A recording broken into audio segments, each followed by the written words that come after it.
सुधांशु कुमार पटना बिहार से हैं। इम्पेटस गुरुकुल के मार्गदर्शन में निमसेट 2026 की ऑल इंडिया रैंकिंग में इन्होंने दूसरा स्थान अर्जित किया है। चलिए निमसेट के एक और टॉपर से मिलते हैं जिनका ऑल इंडिया रैंक 2 है, सुधांशु से, जो कि पटना बिहार से है। सुधांशु, सबसे पहले तो ऑल इंडिया रैंक 2 के लिए आपको ढेर ढेर सारी शुभकामनाएं। Thank you sir. तो सुधांशु, आपकी जो इंटायर जर्नी है वो क्या है, कब आपने सोचा था और किस ढंग से आपने प्रिपरेशन की? सर मेरा जब क्लास 10th हुआ था सर, उसके बाद मैंने आईआईटी करने का सोचा था, लेकिन सर 11th हुआ, फिर जैसे ही 12th में गया सर तो कोविड आ गया था। तो कोविड के कारण सर मैं अपने गांव चला गया था, इसलिए सर पढ़ाई अच्छी नहीं हो पाई।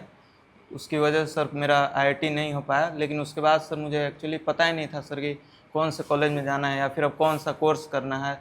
तो इसलिए मैंने बस एक नॉर्मल सा एक कॉलेज है सर, वहीं पर मैंने बीएससी किया था अपना फिजिक्स ऑनर से। और सर उसके बाद सर 3 साल मैंने मतलब ऐसे ही गुजार दिए सर। उसमें मैंने कुछ पढ़ाई की नहीं सर, क्योंकि होता ही नहीं था सर, एक्चुअली मैं जाता भी नहीं था सर। तो मेरा 25 में सर ग्रेजुएशन कंप्लीट हो गया था सर, लेकिन उसके बाद भी मुझे पता ही नहीं था कि मतलब निमसेट नाम का कोई एग्ज़ाम होता है सर। तो मुझे एक्चुअली मेरे एक जीजा जी हैं, उन्होंने मुझे बताया था इस एग्ज़ाम के बारे में। तो सर मैंने पिछले साल ही प्रिपरेशन स्टार्ट कर दिया था, तो इस साल सर AIR2 है। देखो सुधांशु, आपने बिल्कुल सही बात बोली। कई बार हमें देर से पता चलता है, उसमें आपका फॉल्ट नहीं है। मान लो अगर अपने को पहले पता चल जाता, आपने आईआईटी का जो सपना था वो कहीं ना कहीं पूरा हुआ, पर अगर पहले पता चलता तो हो सकता है आप फर्स्ट ईयर या सेकंड ईयर से प्रिपरेशन करते। आपका अटेम्प्ट तो एक ही था, पेपर भी इसी साल दिया। पर अच्छी बात यह कि पता चलने के बाद प्रॉपर मेहनत की, प्रॉपर तरीके से पढ़ाई की और इतनी अच्छी रैंक अचीव की। और मैंने देखा हुआ आपका डैशबोर्ड भी और आपका पढ़ने का तरीका भी कि आप हर पेपर को बहुत ईमानदारी से देते थे, एनालिसिस अच्छे से करते थे। तो एक चीज़ जो कि हर बच्चा जानना चाहता है अक्सर, कि टॉपर बनने के लिए क्या इम्पोर्टेंट?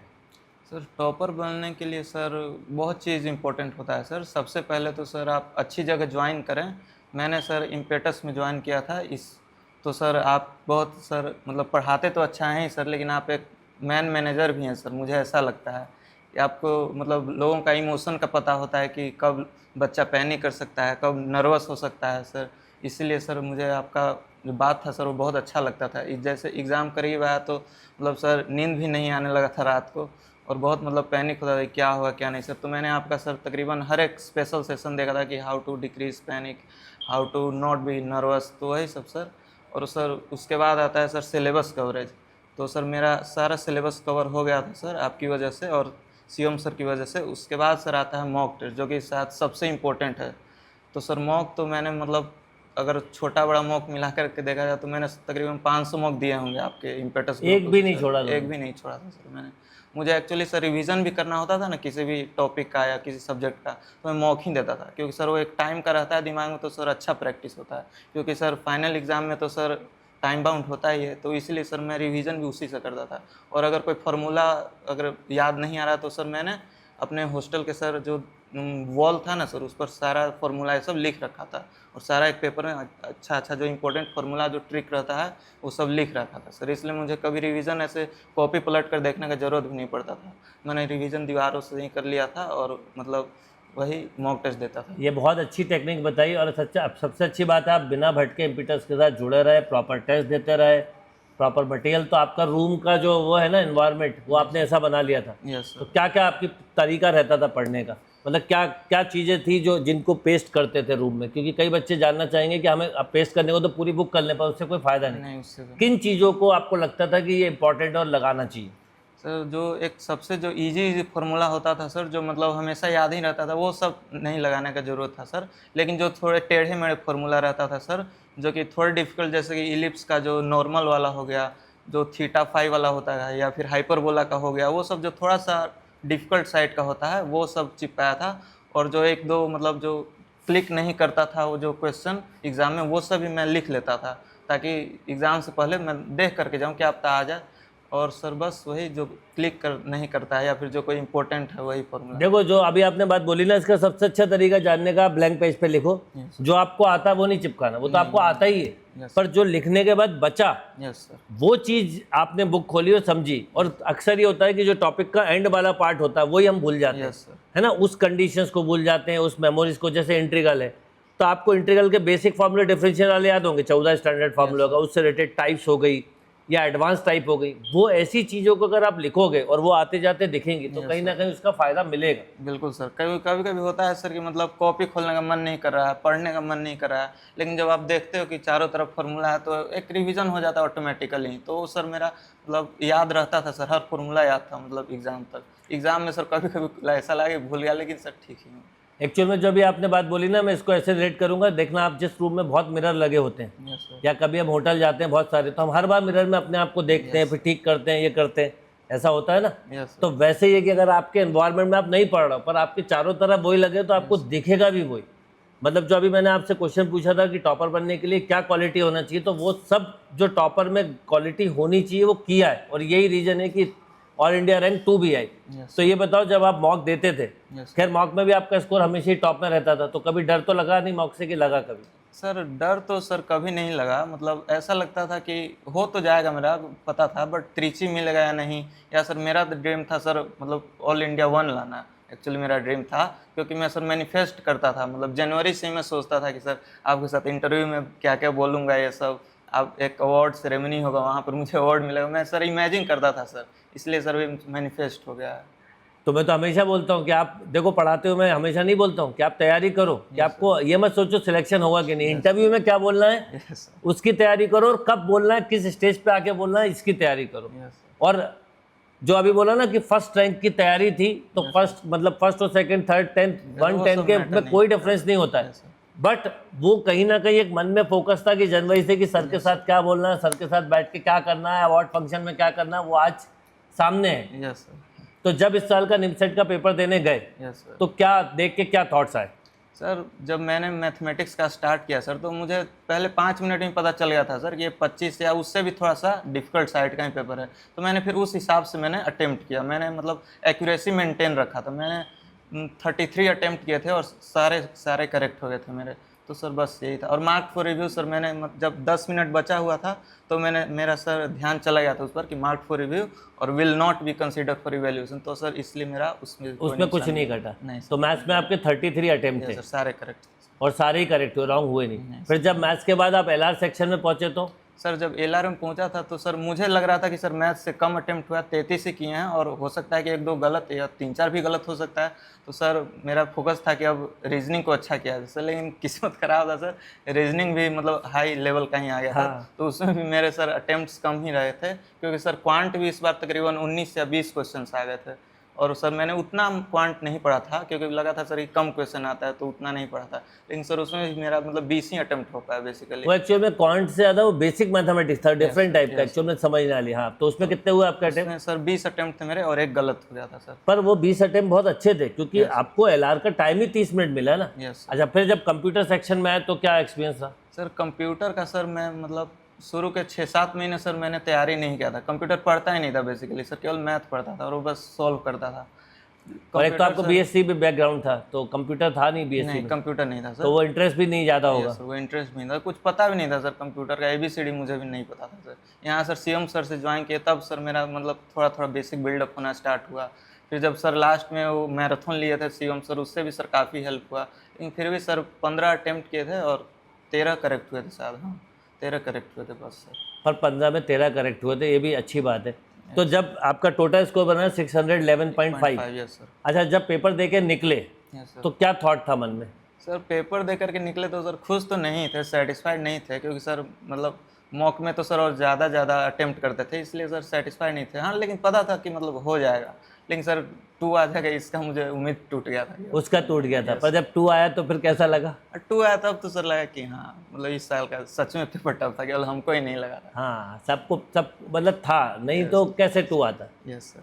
और आप अगर देखो तो मतलब नंबर्स में फ्लक्चुएशंस भी बहुत हुआ है। मतलब इस बार जो बच्चे 300 से 400 की रेंज में 350 प्लस वाले, उनकी भी टॉप 100 में रैंक है, जो स्टार्टिंग में याद हो मैंने कहा था कि ऐसा ही होने वाला है।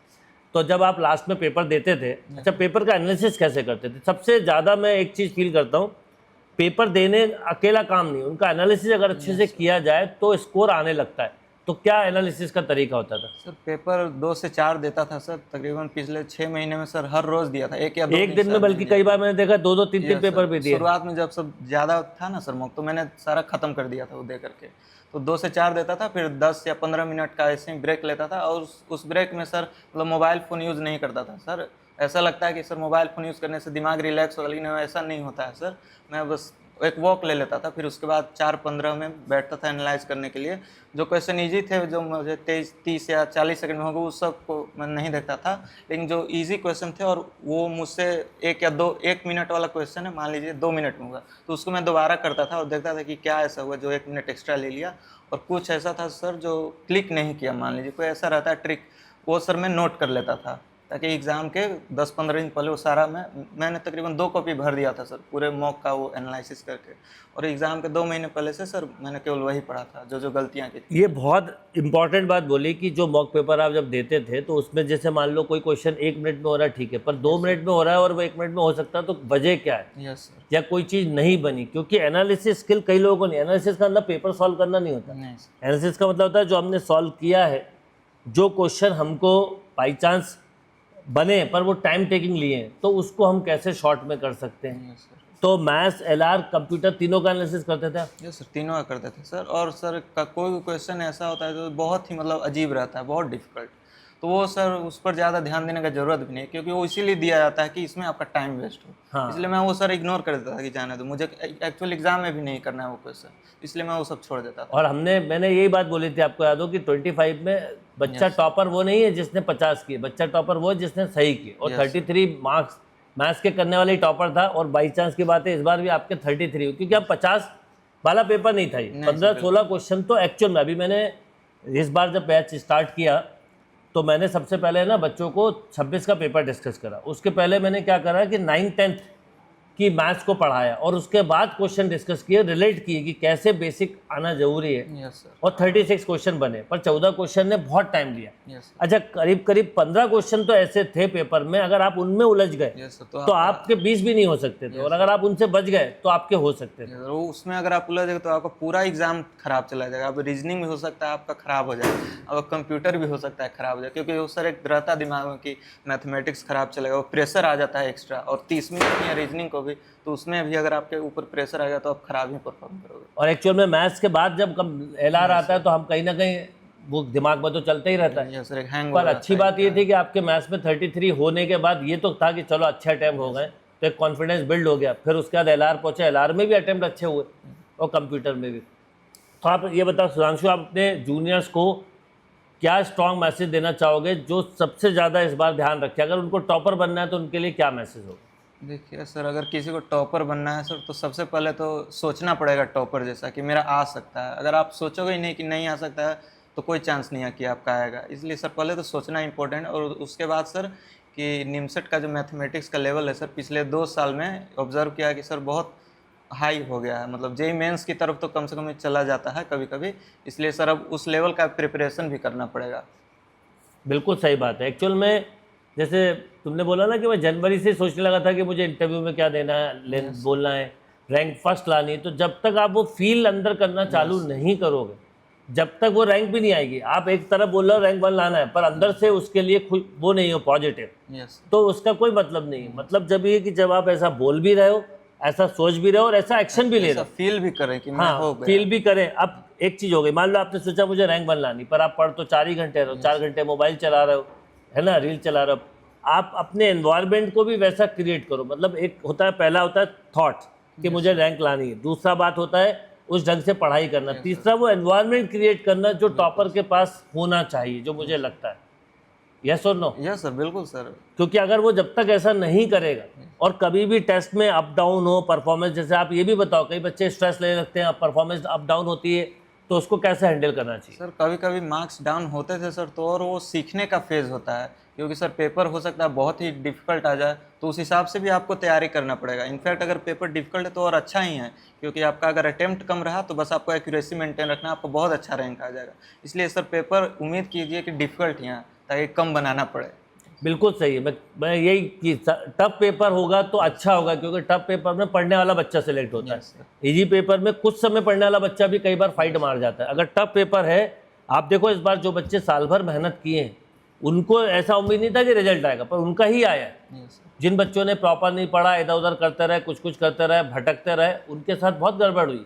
Yes sir. तो बिल्कुल वही चीज़ है। और सबसे इम्पॉर्टेंट चीज़ जो मैं हर बार टॉप 10 के स्कोर दिखाता था, नाम नहीं, तो उसमें यही बात बोलता था कि सारा खेल है इस बात का कि आपकी एक्यूरेसी एक्यूरेसी कैसी है? आपने 40 किए, 15 गलत कर दिया, आप एकदम डाउन हो गए। आपने 30 ही की और 30 राइट हो गए तो आपका पता नहीं कहाँ से कहाँ पहुँच जाओगे। यस सर, एक्यूरेसी तो सर बहुत इंपॉर्टेंट है। और उसका सर अच्छा करने का एक ही तरीका है सर कि अगर आप मॉक में आपका एक्यूरेसी ख़राब है तो आपका फाइनल एग्ज़ाम में भी एक्यूरेसी ख़राब ही रहेगा सर। इसलिए मेरा मॉक में भी काफ़ी फोकस था इस चीज़ के ऊपर, और सर मेरा मॉक में भी अच्छा एक्यूरेसी रहता था, हार्डली कभी 1 या 2 गलती होता था।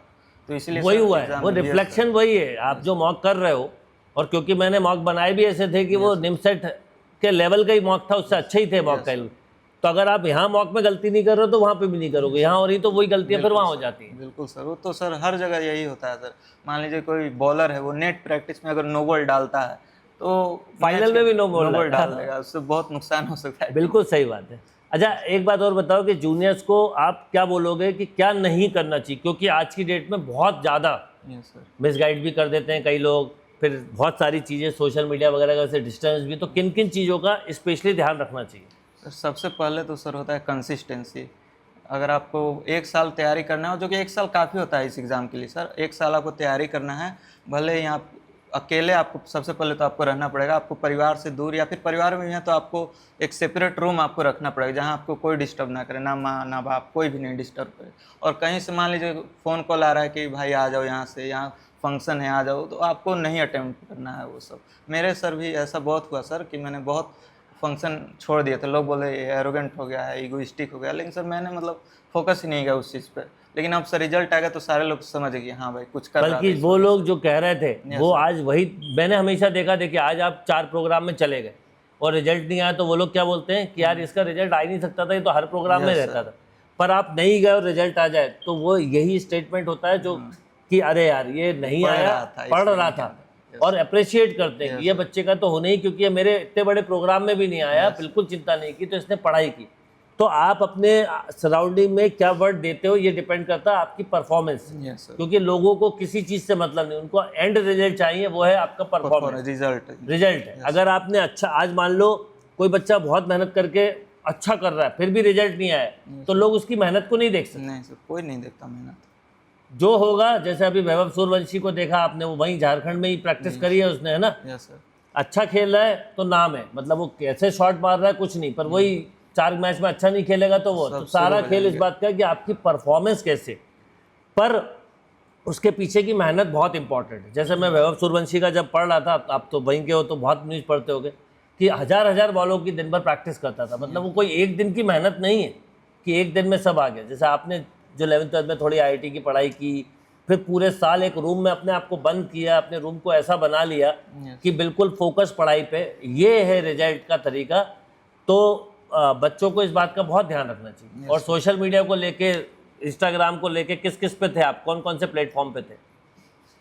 सर मैं सोशल मीडिया तो सर यूज़ नहीं करता था, बिल्कुल भी नहीं। अकाउंट है मेरा सर, लेकिन मैं अनइंस्टॉल कर देता था सर। कभी कभी इंस्टाग्राम इंस्टॉल करता भी था तो 1 या 2 घंटे के लिए सर, मेरा मतलब रखता ही नहीं था। इतना मुझे डर लगता था उस ऐप से, इंस्टाग्राम से, क्योंकि सर बहुत एडिक्टिव होता है सर। आप मतलब 5 मिनट में आप रील स्क्रॉल कर लो फिर आपको लगे कि छोड़ो, करते ही जाते हैं। इसलिए सर इंस्टाग्राम तो सर मतलब बहुत बड़ा नो है कि वो तो बिल्कुल भी नहीं।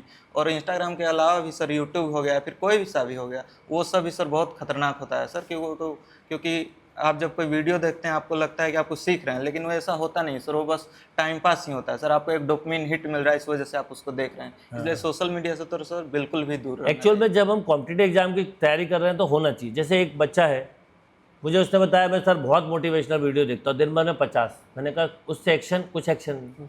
ऐसे वीडियो देख के कोई एक्शन आ सकता है? नहीं सर, ये सब बस थोड़ा देर के लिए दिमाग को अच्छा फील होता है। जब हम कोई मोटिवेशनल वीडियो देखते तो हम खुद इमेजिन करते कि अभी मेरा हो गया है, बस उसी के लिए। उसके बाद फिर वही हो जाएगा, कुछ कंसिस्टेंसी नहीं होता है। बिल्कुल सही बात बोली। अच्छा, सुबह से लेकर रात तक नॉर्मली रूटीन क्या रहता था? मुझे 2-3 बच्चों ने स्पेशली बोला कि आप सुधांशु से ये ज़रूर पूछेगा क्वेश्चन कि सर भैया का रूटीन क्या रहता था? रूटीन तो सर सुबह उठते थे, इस एग्ज़ाम के प्रिपरेशन से पहले तक तो सर मैं सुबह उठता था और पार्क जाता था दौड़ने के लिए सर।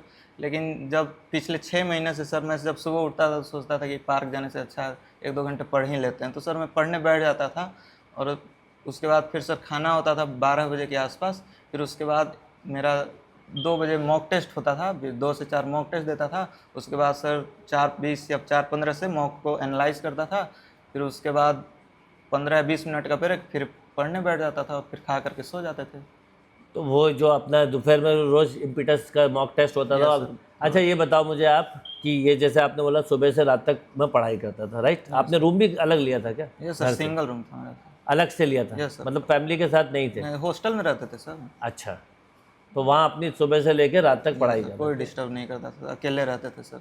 चलो सुधांशु, आपसे बात करके बहुत अच्छा लगा। दूसरा, आपने जो सोचा था कि मैं टॉप में आऊँ वो भी हुआ, और जनवरी से इस बात की तैयारी कर रहे थे, बिना भटके हुए अच्छे से मेहनत की, हर एक छोटी छोटी चीज़ों पे वर्क किया, और आज उसके वजह से आपका रिजल्ट है।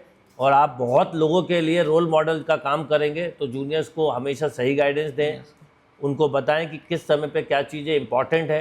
कोई चीज़ बुरी नहीं है, ऐसा नहीं कि एंटरटेनमेंट बुरा है, बट किस समय करना है वो इम्पॉर्टेंट है। किस समय क्या चीज़ें इंपॉर्टेंट है, क्योंकि लोग आपसे गाइडेंस लेंगे, है ना? गाइडेंस सभी दे सकते हैं, पर अक्सर बच्चे चाहते हैं कि वो बच्चा जिसने टॉप परफॉर्म किया वो क्या करता है, क्या बोलता है। जैसे होता है ना, जब क्रिकेट मैच एंड होता है तो सबसे पहले अगर आप देखो तो लूजर कैप्टन को बुलाते हैं, क्योंकि उसको कोई सुनना नहीं चाहता, जबकि उसने बहुत कुछ पता होता है उसने क्या मिस्टेक की, और मिस्टेक वाला अच्छा बता सकता है, पर बुलाते हैं। फिर उसके बाद कैप्टन को बुलाते हैं और सबसे आखिरी में मैन ऑफ द मैच को, क्योंकि वो सीरीज का बेस्ट परफॉर्मर होता है, तो हर कोई उसको सुनना चाहता है कि उसके दिमाग में क्या थॉट था। तो वैसे ही आपके लिए भी बहुत आपके ऊपर इस साल रिस्पॉन्सिबिलिटी है कि बच्चे जब आपसे पूछें तो उनको आप प्रॉपर गाइड दें, उनको बताएं कि क्या क्या चीज़ें करना चाहिए, क्या नहीं करना चाहिए। पढ़ाई पे पूरे साल वो फोकस रखें, डिस्ट्रैक्ट ना हो, ज़्यादा लोगों को इधर उधर फॉलो ना करें, प्रॉपर गाइडेंस में पढ़ें। और सबसे इम्पॉर्टेंट चीज़ जो आपने पूरे साल मेंटेन रखी वो थी टेस्टिंग, और आखिरी में तो ज़बरदस्त तरीके से टेस्ट करें, वो बहुत इंपॉर्टेंट है। उनके एनालिसिस करें, जो चीज़ें नई लगें सीखने वाली उनको नोट डाउन करें। आखिरी 2 महीने जो अभी बहुत बात बोली कि आखिरी 2 महीने में मैंने एक रजिस्टर तक बनाया था कि क्या पढ़ना है। मैं बच्चों को हमेशा बोलता आपको पता होना चाहिए आखिरी महीने पढ़ना क्या, नहीं तो आप कंफ्यूज हो जाओगे। हर पेपर में 50 में से 50 नहीं, कई बच्चे मुझसे बोलते थे सर PDF दे दो, बोलता PDF नहीं, उस 50 के जो 5 क्वेश्चन हैं उनको लिखना है जो आपके काम के। तो ये सब चीज़ें इंपॉर्टेंट है। तो लास्टली आप क्या बोलना चाहोगे? फिर इस सेशन को एंड करूंगा। बहुत अच्छा लगा बात करके। लास्टली ये है सर कि मतलब आप टाइम आपके लिए बहुत इंपॉर्टेंट है, आप कहीं भटक ना जाए, इसलिए एक अच्छे टीचर को चुने। मैंने आपको चुना था सर, इसलिए आपका अगर कोई भी अच्छा टीचर है आप उससे चुन सकते हैं। बस बहुत अच्छा लगा आपसे बात करके। Once again all the best and congratulation.